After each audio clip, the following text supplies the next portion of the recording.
আসসালামু আলাইকুম রহমতুল্লাহ। সবাই কেমন আছেন? ভালো আছেন তো? সবাই জুম্মা মোবারক। আজকে জুম্মা দিন, মাত্র মসজিদে নামাজ শেষ করে বের হইলাম। হয়তো আজকে কিছু কথা বলবো। এই কথাগুলো হচ্ছে, আমাদের বাংলাদেশে ব্রেন মেসেজ ওয়ান নামক একটা ভেরিফাই ফেসবুক পেজ আছে। তো আলহামদুলিল্লাহ, ওই ভাইটাকে অসংখ্য ধন্যবাদ যে ওই ভাইটা অনেক মানুষকে সহযোগিতা করতেছে, ভালোভাবেই করতেছে।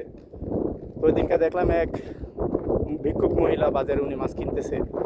উনি যে মাছটা কিনছে ওই মহিলাকে ওই মাছটাই কিনে দিছে।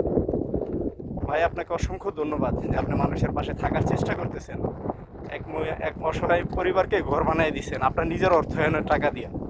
আপনি কারো কাছ থেকে তুইলা টাকা নেন না বা কারো কাছ থেকে চাই নেন না, আপনার সামর্থ্য অনুযায়ী আপনি যাকে যা ভালো মনে করেন দান করতেছেন। আলহামদুলিল্লাহ ভাই, এতে অনেক ভালো আমি মনে করি এটা।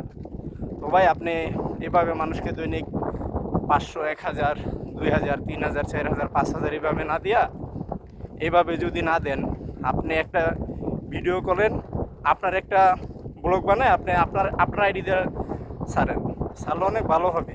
যে বাংলাদেশের সমস্ত মানুষ মিলে যদি চেষ্টা করে, বাংলাদেশে ধরেন সারা বাংলাদেশ মিলায়া এভারেজে প্রায় 1.5 থেকে 2 কোটি পরিবার আছে যারা দরিদ্র।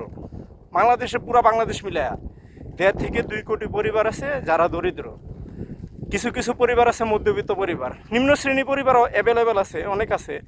কিন্তু কিছু পরিবার আছে ভাই, মধ্যবিত্ত পরিবার, যারা মানুষের কাছ থেকে কিছু চাইতে পারে না বা চাইয়া খাইতেও পারে না, তাদের অনেক লজ্জা লাগে। মধ্যবিত্ত পরিবারের ওদের ভাই বুক ফাটে কিন্তু মুখ ফাটে না, ওরা কারো কাছ থেকে কিছু চাইয়া নিতে পারে না। যারা মানুষের কাছে হাত পাততে পারে ওরা আলহামদুলিল্লাহ ওরা খাইতে পারে। কিন্তু যারা মানুষের কাছে হাত না পাততে পারে ভাই, ওদের কষ্টের কোনো সীমা নাই। তো মধ্যবিত্ত এমনও কিছু পরিবার আছে যারা অনেক কষ্ট আছে কিন্তু কারো কাছে কিছু মুখ ফিটা চাইতে পারে না। তো ভাই, আপনার কাছে একটাই রিকোয়েস্ট, তো আপনি যেহেতু মানুষকে হেল্প করেন, তো ভাই আপনি একটু ভালোভাবে দেওয়ার চেষ্টা করেন। আপনি বা আমার মতো শত আকবর বা আপনার মতো শত লোক আইসেও এই দরিদ্র বাংলাদেশ থেকে এইভাবে দূর করতে পারবে না।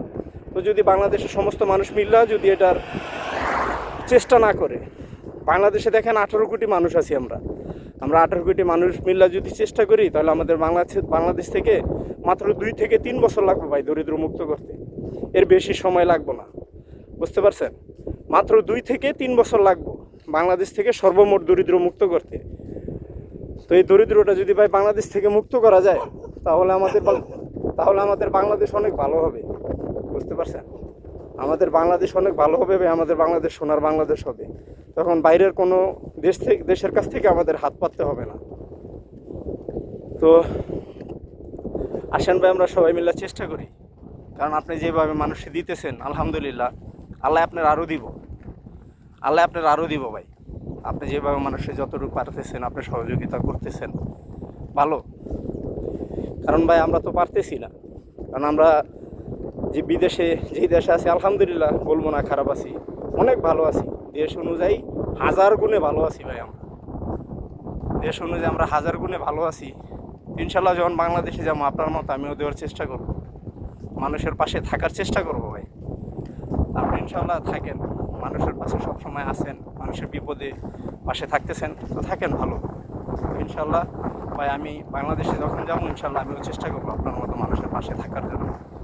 আপনার এরকম যদি যারা আছেন বেরোবে ফেসবুক কন্টেন্ট ক্রিয়েটর যারা আছেন, তারা সবাই মিলে চেষ্টা করলে খুব দ্রুতই সম্ভব বাংলাদেশের দরিদ্রতা মুক্ত করা। একবার ইনশাল্লাহ চেষ্টা করেন, চালায় যাবেন, ইনশাল্লাহ আরও ভালো হবে। ওই রাখি, আজকে এ পর্যন্ত ভিডিও। সবাই ভালো থাকবেন। আসসালামু আলাইকুম।